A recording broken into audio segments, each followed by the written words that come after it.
This is Passport Brother Todd again. This video is about the Philippines. Okay, but before I start talking about my experiences, what I have observed in the Philippines when it comes to the women in the Philippines, I want to say, I have to warn you guys. Cab drivers all over Asia, big ripoff, all the taxis. You know, that's why I take Grab. But the Philippines, they take this shit to another level. When I flew out from Bangkok over to the Philippines, first you gotta transfer in Manila, right? So I had to go get my bags and transfer to on the transfer desk or whatever. So I waited for my bags and decided to go out and get something to eat, right? What I didn't know is once you can leave, you can't go back in, right? So I'm out trying to find an ATM, just have a smoke, cigarette, and then it's when they start hitting you, all these taxi drivers asking you if you need a ride, and tell them no, I'm transferring over to Cebu, and they said, well, you got to go to another terminal, and we'll take you to the other terminal. I'm like, that doesn't sound right, I just got off the plane, I got a 3-hour layover, and now you're telling me after I get off the plane, I got to take a cab or a bus to another terminal. I said, no, let me get some food, and figure everything out later on. But he wouldn't stop. He just followed me for like a half an hour, saying, you got to hop in my cab or one of the cabs, and we got to transfer you to the other terminal. I said, no. I got my food, got my bags, transferred over to the transfer desk, asked them, where should I go? They said, right down the hall. So if I hopped in this guy's cab, I would have missed my flight. He would have probably drove me all over the damn place and then brought me back to the same damn terminal, because there's only really one terminal, and one international terminal in Manila. Then I'm in Cebu. Cab drivers still try to rip me off too. The thing about it is I have an iPhone, and because of my iPhone, it only takes eSIM cards. So when I'm in Cebu, they cannot do it, and also in Manila, they cannot do a eSIM. They still have to go to the mall. So I cannot call a Grab. So next time, I'm gonna make sure I get international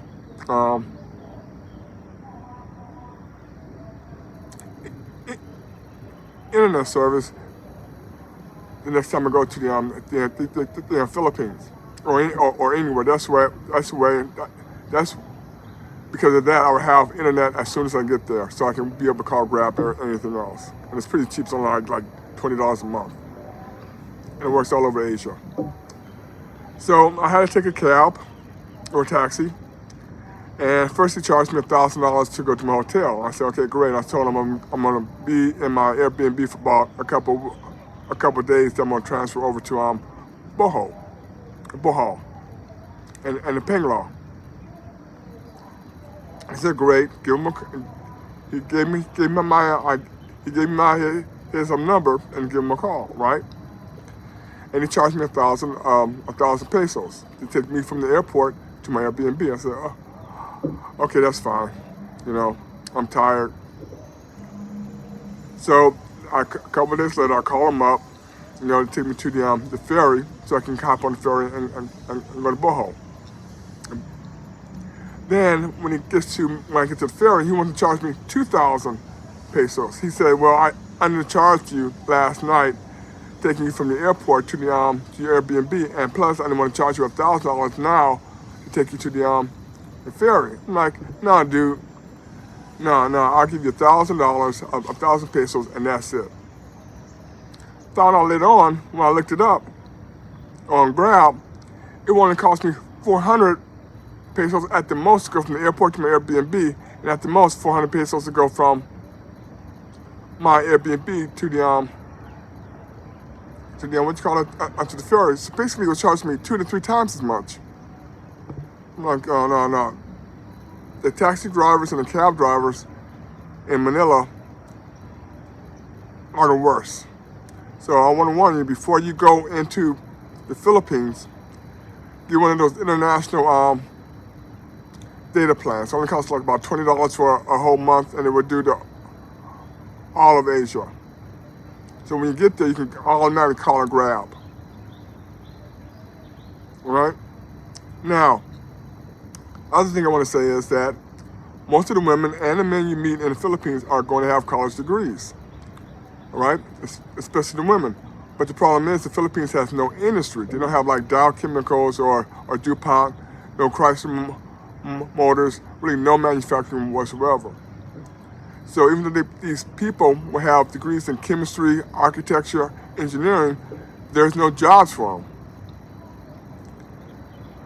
And that's the problem. They'll be highly educated, very intelligent, smart, but there are no employment. And even when you go out into the province or the rural areas, trying to get a job digging ditches is almost impossible because there is no jobs out there whatsoever. I mean, a lot of places don't even have cell phone service or internet. And you'd be lucky if there's a 7-Eleven somewhere in the town. And some of these places, I'm not even too sure you can even call them towns. All right? So when it comes to the Philippines, there's a lot of massive unemployment.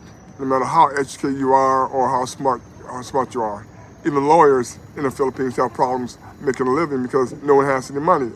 Or to pay a lawyer, you gotta have some money. And the doctors are the same way.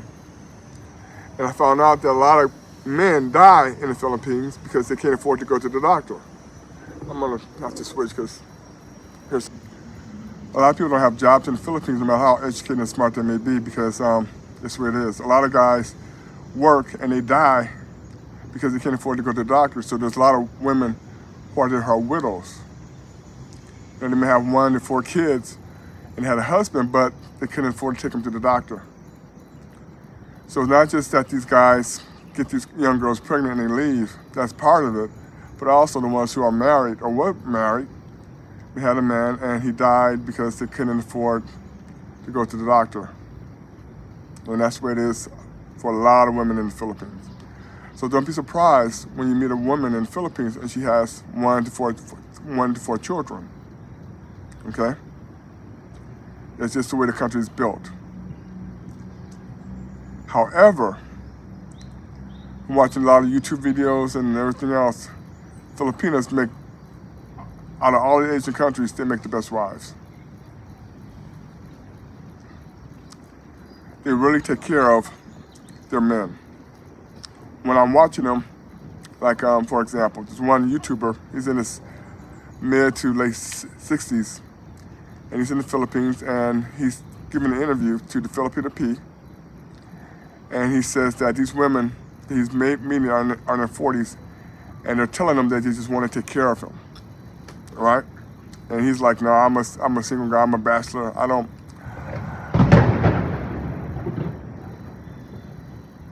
I'm a single guy, I'm a bachelor, I don't need anyone, I don't want anyone to take care of me. But these women want to take care of them, and they're telling them, I want to take care of you.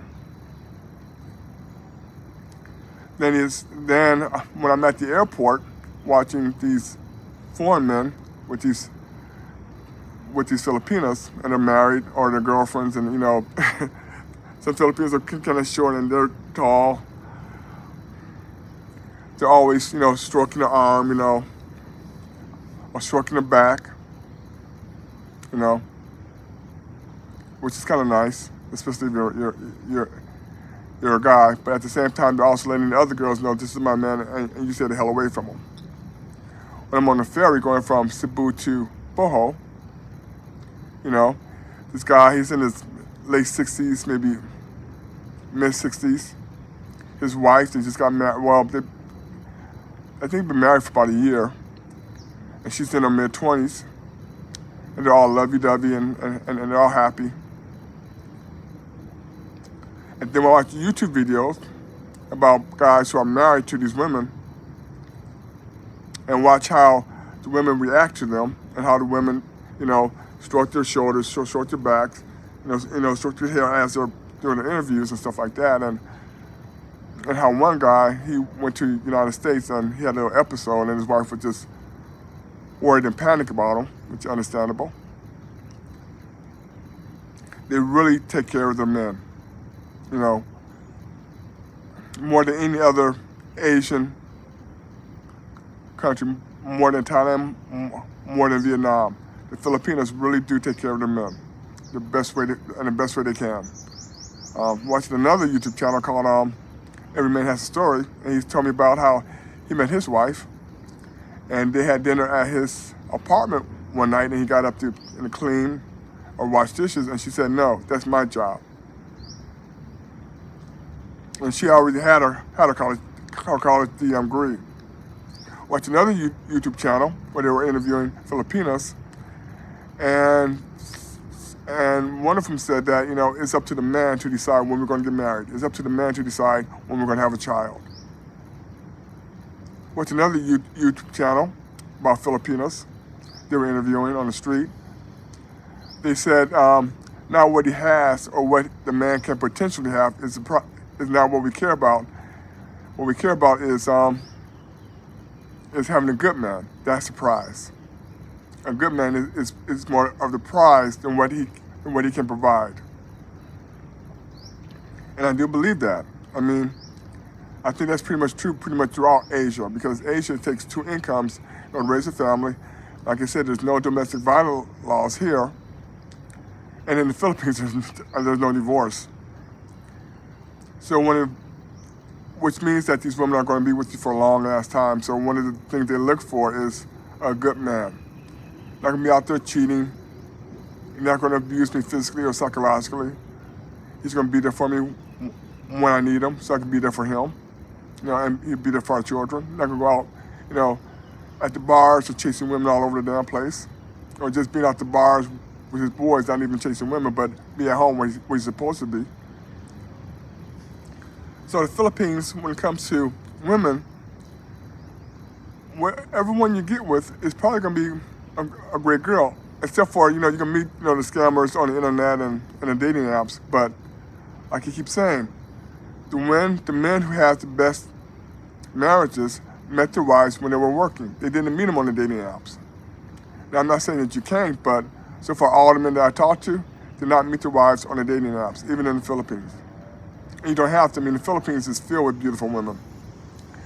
And if you go out to the provinces, like this one guy I met, one passport brother, Sean, on Phuket. He went to the Philippines first before he came to Thailand, and he said that if you go to the Philippines, you can be married in a couple of weeks. And that is true. And the only reason why it takes a couple of weeks is because you got to do all the paperwork. If it wasn't for the paperwork, it'd probably be a couple of days. Because when I was out in the provinces, you know, a lot of beautiful women in the provinces.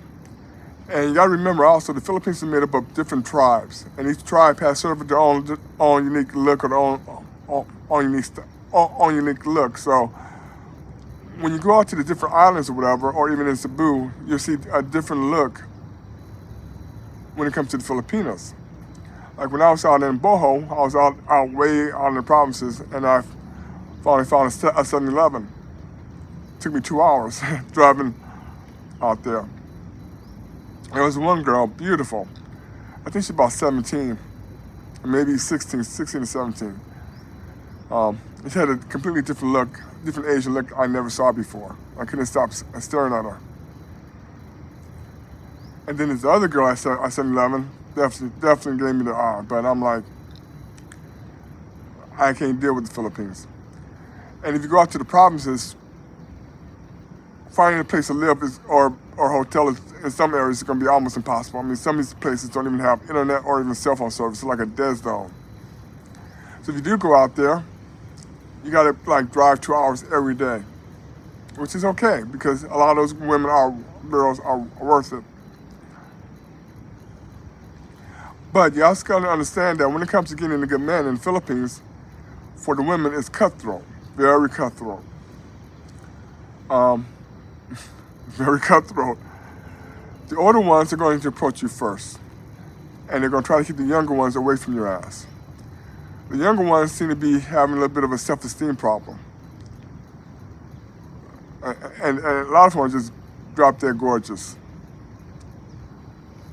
whether in Cebu or out in the provinces. But in the provinces, you're going to have a lot better luck because there's nothing out there. So when you show up, you're new, you're different, and you keep coming there every day. I mean, it takes 2 hours to drive out there, or maybe an hour, and you go to the same place all the time, and pretty soon, in a couple of days, they're going to know who the hell you are. You're going to know your name, because basically there's nothing else to do but just to gossip. So everyone is going to know you within town if you keep coming there for about 3 days straight, and that's when women are going to start showing up. All right? And check you out. First, the older ones are going to show up and try to keep the younger ones away. You know. And one of the ways to get rid of when I was in Cebu, one of the ways I got rid of from one of the older ones that I was not interested in, I told her, I was on disability. After that, she left me alone, which is cool.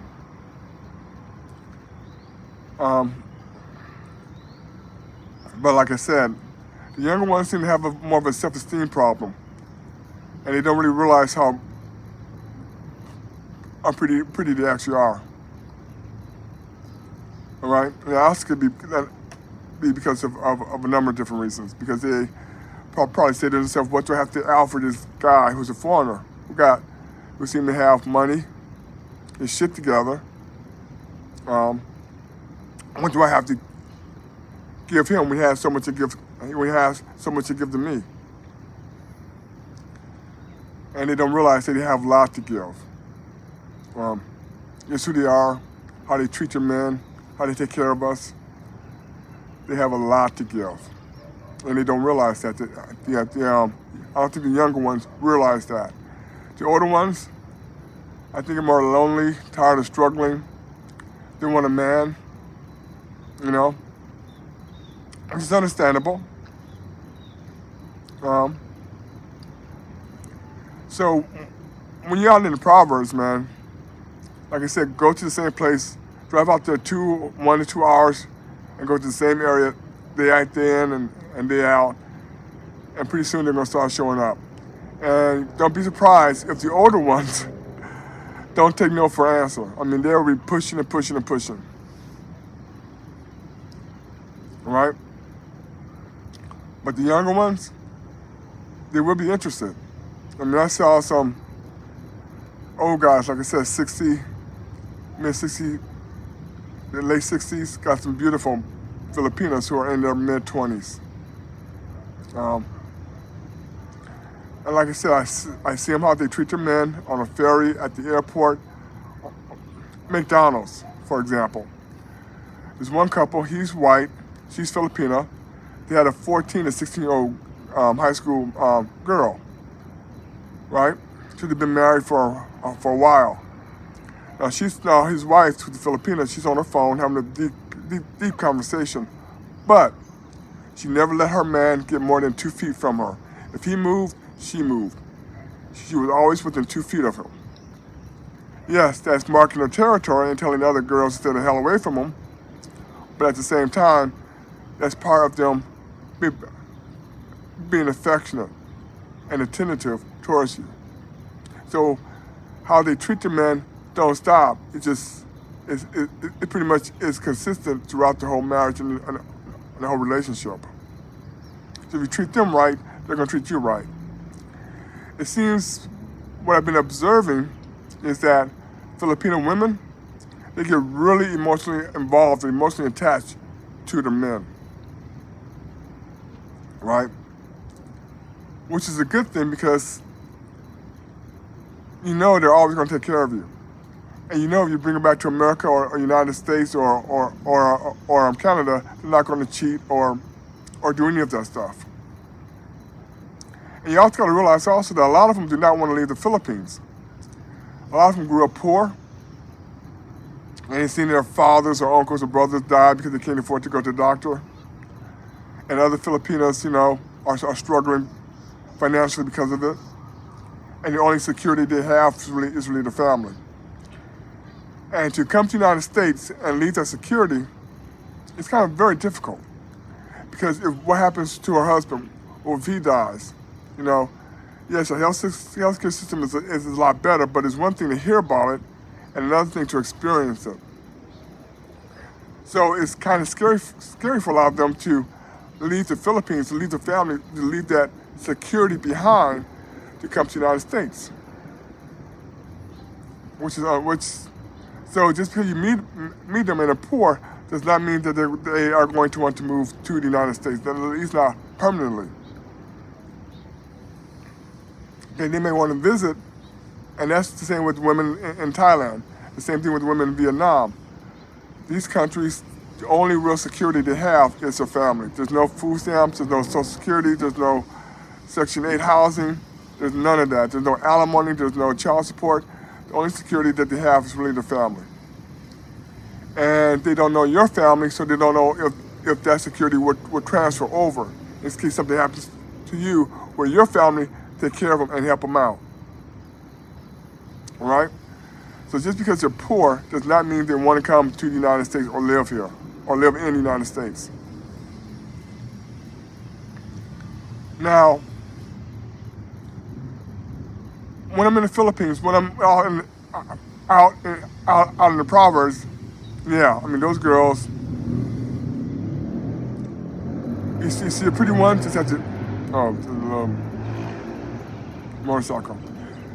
You see a pretty one, you just have to tell her she's pretty. Take her out, come up to her 3 times, ask her to marry you.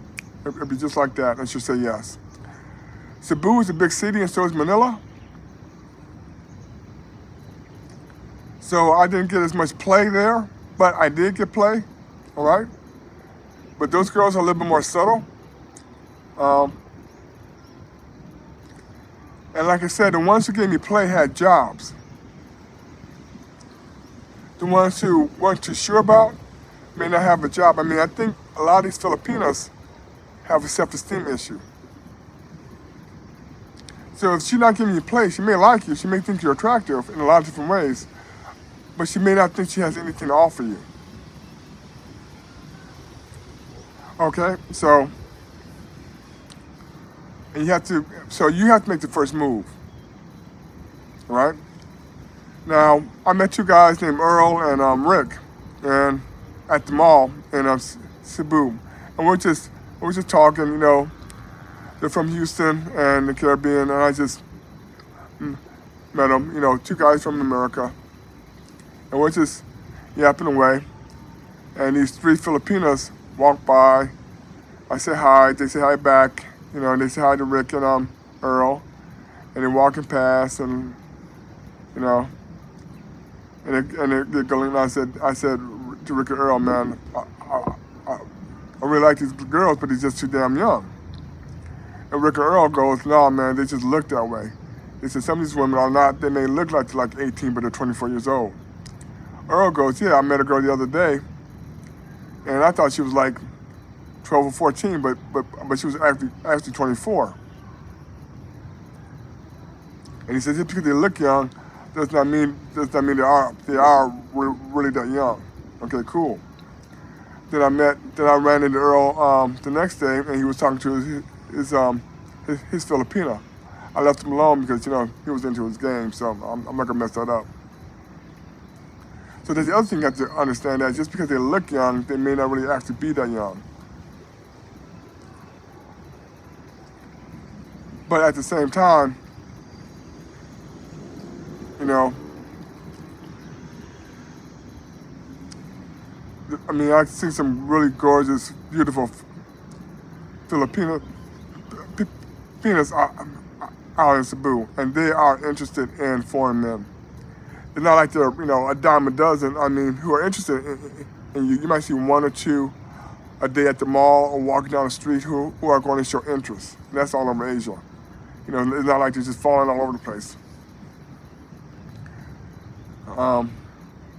What else? Oh, at the mall, one girl, she looked like 19 or 20. She's with her mother, and she just keep looking my way. Slender, about maybe 5'6", 5'7", height. And her mother does not approve. But after about a half an hour of us going back and forth, I guess her mother realized that, I might be the best opportunity this woman has, or her daughter has, for a happy future. Even though I'm an older gentleman, but compared to, the economic conditions and everything else, maybe, and seeing the other older gentleman who's married younger Filipinas, I may be the best one, her best opportunity for a decent financial future. And she wasn't bad looking either, man. Slender, tall, but I was not going to stay in the Philippines. And also, like every place else, older Filipinas don't really like us older men dating or going after the younger Filipinos. But the younger Filipinos, they come after us. Like when I drop off my laundry, young Filipina in her early 20s, maybe 24, 23, let me know she was interested, came back, pulled her mother from the back to introduce me to her mom. Get her mother approval. But I left it alone because I was going to leave Boho. Then I went back to a different laundromat to drop off my laundry, and that lady, older lady, like maybe in her early to mid 30s, definitely let me know that she really was interested in me. The older Filipinas are definitely gonna let you know that they're interested. The ones over 30, but like I said, if you show any signs of interest, they may not take no for an answer. That's also in Thailand too. I mean, the ones over 30 here in Thailand, they may not take no for an answer, man. I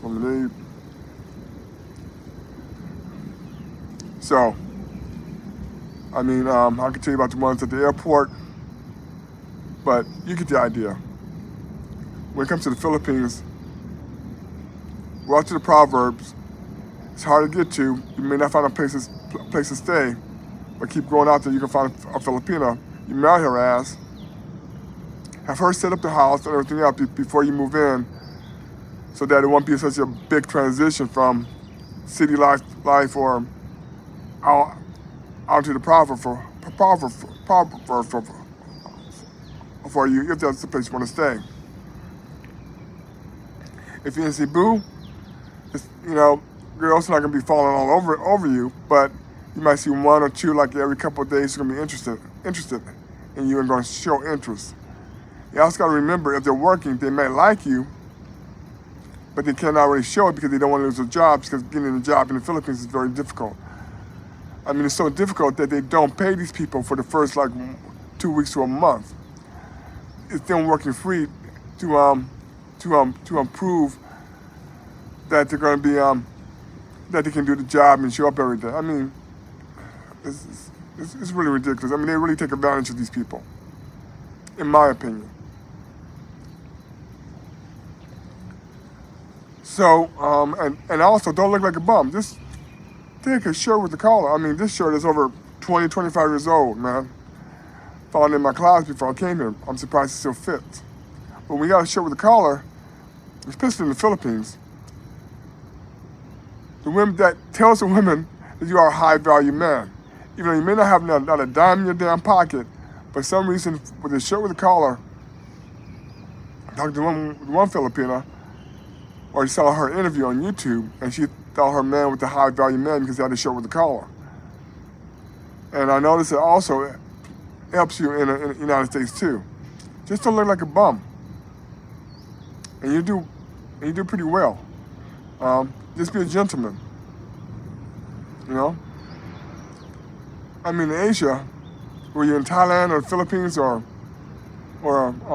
Vietnam, there's women all over the place, and they're gorgeous and they're beautiful and they're all different shapes, sizes, the whole works, man. And they all take care of the men very well. You can't go wrong, no matter what country you go, no matter what country you live in. Now, Vietnam, they do expect the man, if she's working and he's working, they do expect the men to help out with the household chores. However, if he's working and she's not working, then she'll take care of it. The Philippines is very traditional. If they have to, they will work, but they will prefer to be a stay-at-home be stay-at-home mothers and take care of the house and the children and all of that stuff. But she has to work and bring in the income. She understands that, and she will do it. And all Filipinas, well, not all of them, but so far all the ones, all the YouTube channels that I watch, they support their men. Watch the YouTube channel called The Black Filipino, or More to Life. He met his wife, and he met his Filipino while he was in Thailand, and they were both teaching. And now they're living in the Philippines. He keeps saying over and over again that Filipinos support the men and their vision and their goals. And when we watch other channels, it's the same thing. I still remember these 2 girls or 3 girls at the airport in Cebu. Filipinas, gorgeous. And like I said, I think these women in the Philippines, especially the young ones, have self-esteem issues and they don't know how beautiful they actually are. The older ones don't care, they just want a man. All right? Okay. So I didn't really get into the details about how many of them approached me and what they actually did or not. Because if you go into the Proverbs, you're gonna find out really, really quick. In Cebu, in the big cities like Cebu and Manila, if you don't go into tourist areas or go into the mall and just walk on the street, it could be the same damn thing, man. The mall is a little bit more difficult, but walking around on the streets of Cebu show a lot of interest. So, okay, that's about it for this video. The next one is going to be about Pattaya. I mean, Pattaya is another great place for African American men. Okay, adios.